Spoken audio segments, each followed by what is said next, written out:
तो ये प्रसंग चल रहा है कि धीरे धीरे रेमना और धीरे सब कुछ हो। आज नाम लिया है, किसी ने 6 महीने हो गए, किसी ने सतनाम मिल गया है, किसी को प्रथम मंत्र मिला है, और किसी ने 10 महीने हुए हैं, किसी ने 1 वर्ष हो गया, किसी ने 2 के। जिन भक्तों को 1 वर्ष से ज़्यादा हो गया, 2 वर्ष हो गए हैं, आज उनके सुख सुनना, उनके मुंह का थूक सूख जाएगा अपने सुख बताते बताते। इतने सुख देता है परमात्मा।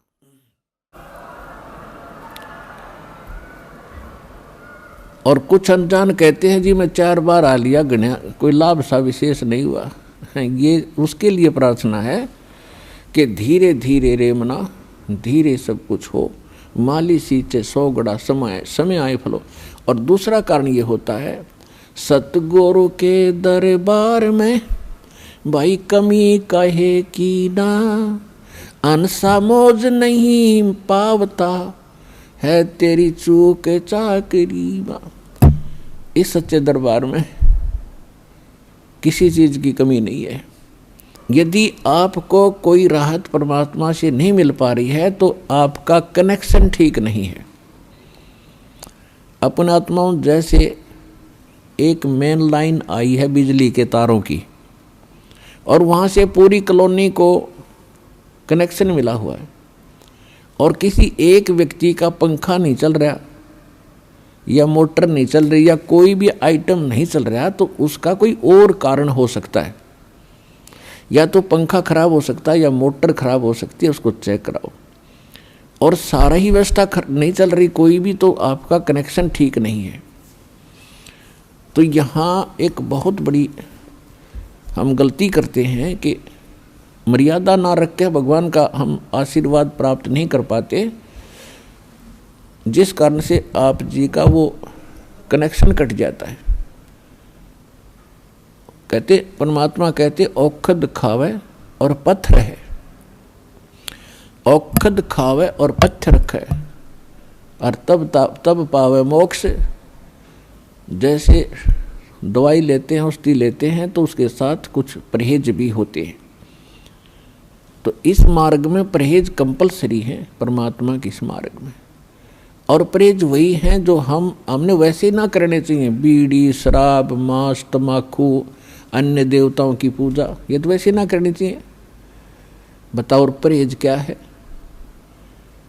तो इस करके ये तो अवश्य रखने ही पड़ेंगे यदि आपने भगवान से लाभ लेना है और मोक्ष प्राप्ति करनी है।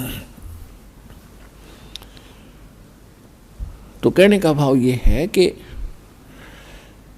नाम जिन्होंने ले लिया, धीरे धीरे सब काम होंगे। थोड़ा समय दो दाता को, इतने उतावले ना हो। जैसे एक कहता है जी मैंने नाम लिया, मेरा सारे सुख हो गए, तो इसके। और दूसरा कहता है जी मैं 4 बार आ चुका हूँ, अभी तक विशेष राहत मिली नहीं है। पुण्यात्माओं, ये परमात्मा का मार्ग है, इसके लिए आपने ये ध्यान रखनी पड़ेंगी जो बातें दास बता रहा है। अब जैसे किसी का कोई रोगी है और उसको एक्सीडेंट हो गया किसी का, और उससे ब्लड निकल रहा है, रक्त, और उधर से टांग टूट गई, उस पीड़ा भी बहुत घनी हो रही है। तो डॉक्टर सबसे पहले उस स्थान को ऑपरेशन या किसी कारण से ठीक करेगा जहाँ से ब्लड निकल रहा है। अगर उसका ब्लड निकल गया तो नाश मृत्यु हो जाएगी, और वो उस तरफ ध्यान नहीं देगा कि टांग टूट रही है और ये रो रहा है, चिल्ला रहा है कि मुझे पीड़ा है। डॉक्टर इलाज भी कर रहा है और वो ये सोच रहा है कि डॉक्टर का ध्यान न को नहीं, मैं मर गया, मेरी तो टांग टूट गई। लेकिन डॉक्टर पागल नहीं है। डॉक्टर पहले देख रहा है कि ये करना आवश्यक है, ये टांग तो बाद में जुड़ जाएगी, इस तरह मरा नहीं गा ये। तो इसी प्रकार आपके जिन्होंने दीक्षा ले ली है और जिनके ऊपर कोई ऐसी आपदा आनी है कि आपकी मृत्यु होनी हो, तो पहले परमात्मा उस मृत्यु को रोकेगा। बाकी संसारिक सुख तो फिर आपका ढेर लगा देगा, आपका जीवन एक्सटेंड हो गया था। तो इस बात को आप ध्यान रखना, यह कोई बालकों का लेख नहीं है, और इतने एक मनुष्य जीवन का मिलना हंसी खेल नहीं है। एक सांस भी मनुष्य जीवन की मिलना आपको बालकों का खेल नहीं है। और ये आपको 100-150 वर्ष एक्सटेंड कर देता, ये परमपिता, ये पूर्ण परमात्मा है।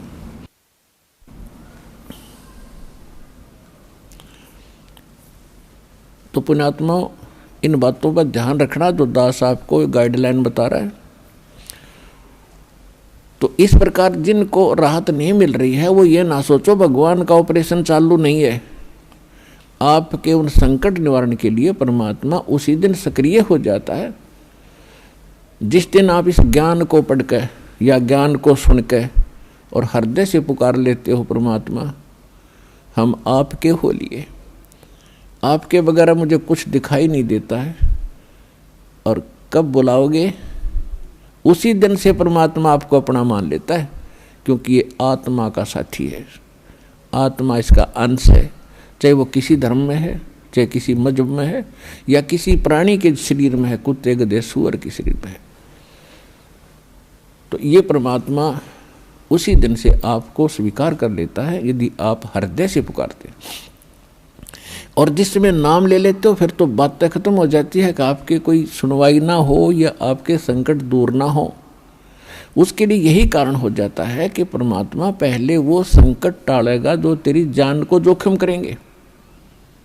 आपको जीवन एक्सटेंड करके फिर धीरे धीरे तेरे सारे आपके सभी कार्य, आवश्यक कार्य जो होंगे सारे ठीक करेंगे। देखो ये भक्ति मार्ग है। यदि आप यहाँ आते हो बरवाला आश्रम में तो आपको सबसे पहले ये उद्देश्य बनाना होगा कि मुझे मोक्ष चाहिए। और जो ये कहते मैं फैक्ट्री लाऊं, मैं मंत्री बनूं, एमएलए बन जाऊं, मेरा आशीर्वाद दे दो गुरुजी, देखो ये आशीर्वाद यहाँ पर आपको नहीं मिलेंगे, क्योंकि ये तो भगवान से दूर करेंगे आपको। और हम ऐसा विष आपको खिला नहीं सकते जो आपका जीवन को हानि कर दे। डॉक्टर ऐसा अनजान नहीं होता। इसका कारण ये है कि जैसे कोठी बंगले आपको दे भी देगा भगवान तो आप परमात्मा से कोसों दूर होगे। और फिर क्या बताते हैं, सर्व सोने की लंका थी वो रावण से रणधीरम, एक पलक में राज विराजी वो जम के पड़े जंजीरम। सारी सोने की लंका बख्श दी थी उसको, सारा लंका सोने की बनाए बैठा था। और उस समय तो कई कई हजार, 20-20, 30-30 हजार वर्ष की उम्र होती थी।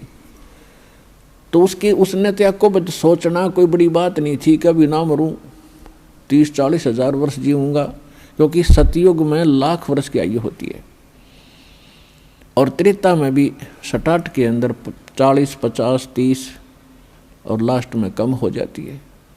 तो रावण के मन में ये खरपतवार पैदा हो जाना कि अभी नहीं मरूंगा, ठाठ तो कोठी बना ली, दो कोई मंजिल की अटारियाँ बना रखी हैं। जैसे आजकल ये 20-20, 30-30 मंजिल के बनाते हैं मकान, वो तो 100 मंजिल के बनाए बैठा था, 200 के, इतना कुबद्दी था।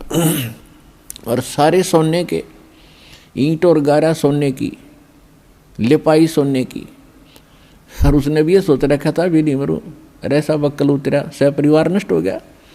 तो कहने का भाव ये है, परमात्मा कहते हैं कि क्या मांगो कुछ थिर न रहाई, ये देखत नैन चला जग जाई, 1 लख पूत 1.25 लाख नाती, उस रावण के दीवान बाती। परमात्मा कहते क्या मांगो, हमें बताते हैं कि क्या मांगोगे। रावण जितने धनी भी नहीं हो सकते और ऐसे शक्तिशाली सिद्धि युक्त भी तुम नहीं हो सकते। और उसकी क्या दुर्गति हुई और क्या मांगना चाहिए परमात्मा से। भक्ति दान गुरु दीजियो देवन के देवाओ, जन्म पाया भूलूं नहीं करहूं पद सेवा हो। और फिर क्या मांगे, साईं इतना दीजियो जा मैं कुटुंब समाए, हम भी भूखे न रहे अतिथि न भूख हो जाए। इससे अधिक मांगने की आवश्यकता नहीं भगवान से। अब परमात्मा ने सारा पता है कि इस बच्चे को क्या आवश्यकता है और कौन सा वस्तु देना अनिवार्य है और कौन सी वस्तु ये मांग रहा है, इसके लिए ये फायदेमंद है कि नहीं। जैसे डॉक्टर के ऑपरेशन यानी उपचार के अंदर रोगी ने अपनी नहीं चलानी चाहिए, डॉक्टर की ही चले, जब डॉक्टर होगा तो सही हो। और डॉक्टर के उपचार के अंदर बीच में कोई टांग अड़ाता है अपनी कि नहीं निमत ऐसे कर दो ऐसे कर, तू वैसे करवा ले लेकिन उसे लाभ कुछ नहीं होगा, वो रोग नहीं कटेगा। तो इस प्रकार से आप जिस दिन यहाँ आ जाते हो आप उपचाराधीन हैं, और आपका रोग कौन सा है? जग सारा रोग यारे जिन सतगुरु वेद न जाण्या, जग सारा रोग यारे, जग सारा रोग यारे जिन सतगुरु वेद न जाण्या, जग सारा रोग यारे। कौन सा रोग? भाई जन्म मरण का रोग लग्या है या तृष्णा बडरी खांसी, जन्म मरण का रोग लग्या है या तृष्णा बडरी खांसी, आवागमन की डोर गले में या पड़ी काल की फांसी, जग सारा रोग यारे जिन सतगुरु वेद न जाण्या, जग सारा रोग यारे। भाई देखा देखी गुरु शिष्य बन गे, किया ना तत्व विचारा, देखा देखी गुरु शिष्य बन गे, किया ना तत्व विचारा, गुरु शिष्य दोनों के सिर पे यू काल ठोके पंजारा, जग सारा रोग योरे जिन सतगुरु वेद न जाण्या, जग सारा रोग यारे। भाई साचा सतगुरु कोई न पूजे, इन झूठों जगपतियासी, साचा सतगुरु कोई न पूजे, इन झूठों जगपतियासी, झूठ अंधे की बाँ गई अंधे ने, ये मार्ग कौन बतासी, जग सारा रोग यारे जिन सतगुरु वेद न जाण्या, जग सारा रोग यारे। भाई सार शब्द सर जीवन बूटी, घस घस अंग लगावे, सार शब्द सर जीवन बूटी, घस घस अंग लगावे, कहे कबीर तुम सतकर मानो, ये जन्म मरण मिट जावे, जग सारा रोग यारे जिन सतगुरु वेद न जाण्या, जग सारा रोग यारे। तो इसमें ये स्पष्ट कर दिया परमात्मा ने कि आपको कौन सा रोग है। क्या बताया कि जन्म मरण का रोग लग गया है, और यह तृष्णा बढ़ रही खांसी, और आवागमन की ऊपर जाओ, फिर वहाँ से अपना हिसाब करा के नीचे आओ, मनुष्य बनो, गधे बनो, कुत्ते बनो, फिर अपना टाइम पूरा करो, फिर जाओ, फिर वहाँ से नेक्स्ट आदेश हो गधा बनो, फिर जाओ, फिर आदेश बनो कुत्ता बनो, मनुष्य बनो, देवता बनो, फिर राजा बनो, फिर गधा बनो। कहते ये आवागमन की डोर गले में या काल के कर्म की फांसी आपके लगी हुई है, और इसको केवल परमात्मा पूर्ण ब्रह्म सत्य पुरुष कबीर परमेश्वर के अतिरिक्त कोई ऐसा भगवान नहीं है, देव नहीं है जो इस रोग न काट सके।